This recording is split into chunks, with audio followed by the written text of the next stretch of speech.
Bonjour tout le monde. Alors aujourd'hui je vais vous parler de l'agenda. Si ça n'est pas dans l'agenda, ça n'existe pas. C'est ce que me dit mon coach.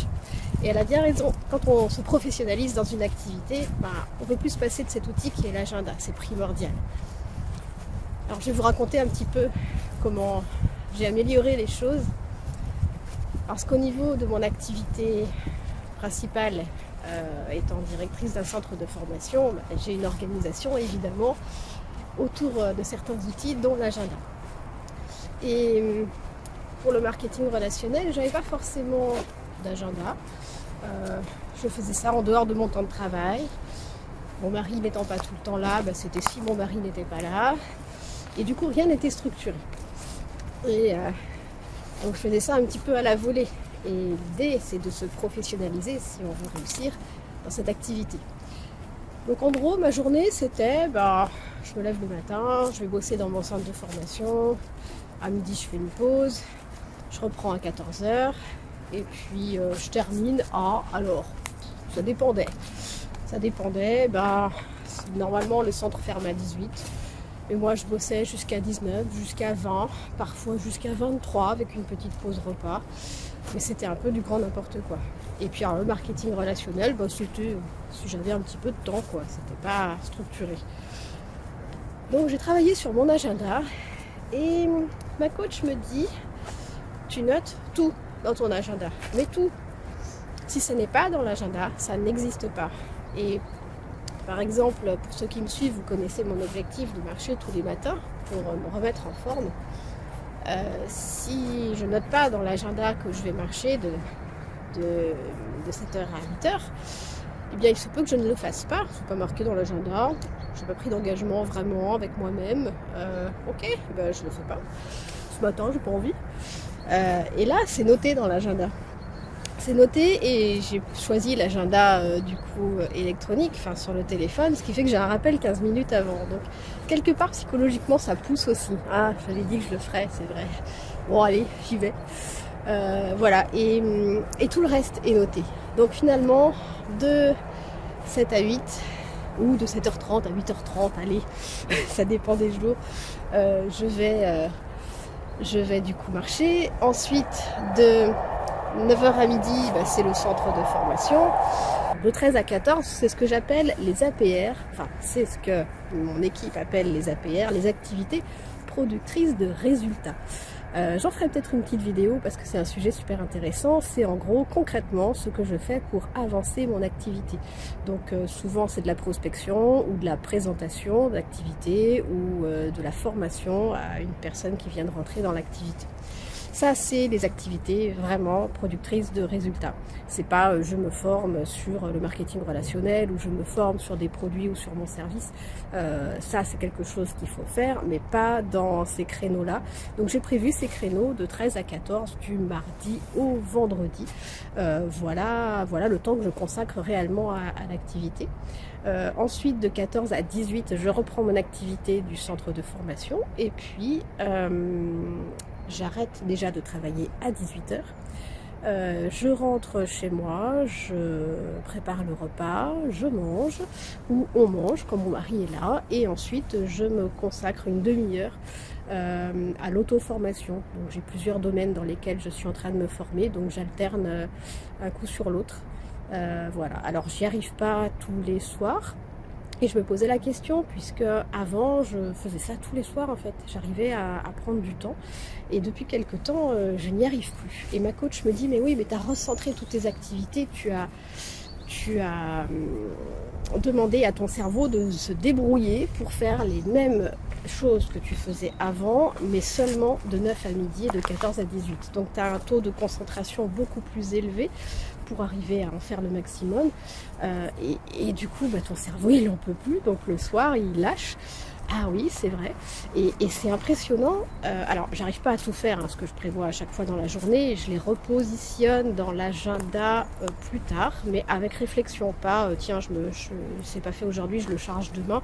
Non, si demain, la journée est déjà bien chargée, je vais regarder un autre créneau plus tard dans la semaine. Et pour vous donner éventuellement des pistes, des idées pour ceux qui ne sont pas habitués, j'ai choisi de mettre les les tâches et les rendez-vous au même endroit dans l'agenda. C'est-à-dire que lorsque je dois prendre rendez-vous, je visionne en même temps les tâches que j'ai prévues ce jour-là et je me dis ah mais non, si je mets un rendez-vous là, j'aurai jamais le temps de faire toutes ces tâches, donc je vais le mettre plus tard.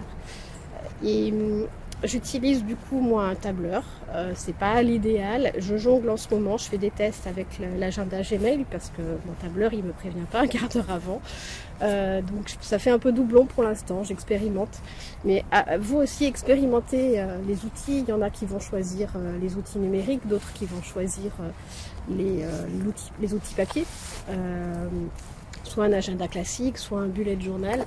Le bullet journal, j'ai essayé, mais j'ai tellement de tâches que s'il faut à chaque fois effacer ou barrer et remettre celles qui n'ont pas été faites à un autre moment, ça fait beaucoup d'écriture et ça me faisait une perte de temps, je trouvais. Alors qu'avec mon tableur, je fais un coupé-coller rapide lorsque j'ai besoin de déplacer des choses. Donc voilà, chacun va trouver l'organisation qui lui convient, l'outil qui lui convient, mais en tout cas, équipez-vous d'un agenda, c'est primordial pour organiser votre activité parce que vous allez zapper des trucs, vous n'allez plus vous souvenir de ce que vous devez faire, et puis il y a des tâches qui paraissent pas importantes parce que ça peut être des tâches de la vie privée en dehors du boulot, et vous allez vous dire ok je ferai ça ce soir, et en fait on va zapper parce qu'on a la tête bien remplie et qu'on va zapper. Et du coup, si c'est pas noté, c'est oublié. Donc si c'est pas dans l'agenda, ça n'existe pas. En tout cas, notez que le cerveau est assez extraordinaire. Il arrive à nous faire des choses à la demande. C'est-à-dire que je lui dis que je veux faire tout ça entre 14 et 18.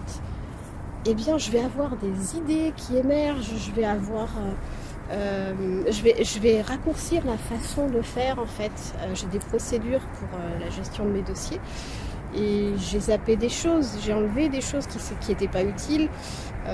C'était du peaufinage, je les ai virées. J'ai changé des méthodes. Au lieu d'appeler la personne, je vais lui envoyer un SMS. Et puis si vraiment il y a quelque chose de particulier, je vais l'appeler. Mais ça va m'éviter d'avoir à passer 10 minutes au téléphone avec chacune des personnes. J'ai trouvé des choses pour raccourcir les tâches, pour augmenter ma productivité. Et que le boulot soit fait quand même, et de qualité, évidemment, je n'enlève pas la qualité. Mais c'est assez impressionnant. Le cerveau arrive à nous faire changer des choses quand on lui ordonne de faire les choses dans un temps donné. Alors je recule encore des tâches, parce que j'en mets toujours un peu trop, mais n'empêche qu'elles ne sont pas oubliées, elles sont déplacées à un endroit judicieux, et puis de toute façon on ne peut pas tout faire en même temps, donc une chose après l'autre.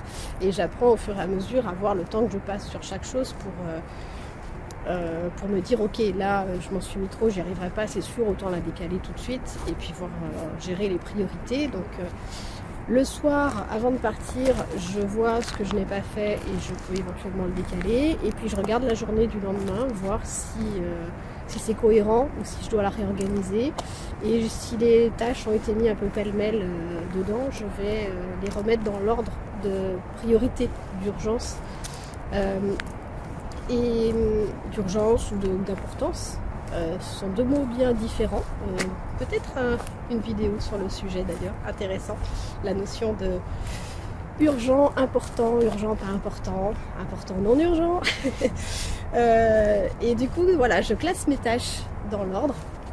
Ce qui fait que le matin, quand j'arrive, eh bien, je fais un peu comme un robot, je fais les tâches les unes après les autres dans l'ordre où elles sont, et je perds pas de temps à réfléchir, à me dire ok, j'ai fait comment, et voilà, c'est une autre façon de gagner du temps. Et en tout cas, voilà, c'était pour vous dire que cet outil est vraiment, vraiment important. Utilisez-le, manipulez-le, changez de type d'agenda si ça ne vous convient pas. Chacun va trouver celui qui lui convient le mieux. Et voilà, et dites-moi vous en commentaire si vous utilisez déjà un agenda, si vous n'en utilisez pas du tout et que tout est placardé sur le frigo avec des aimants au milieu des dessins des enfants. Racontez-moi comment vous faites et essayez d'expérimenter pour nous faire un petit retour, ça peut être sympa pour les autres. Bonne journée bien programmée, salut!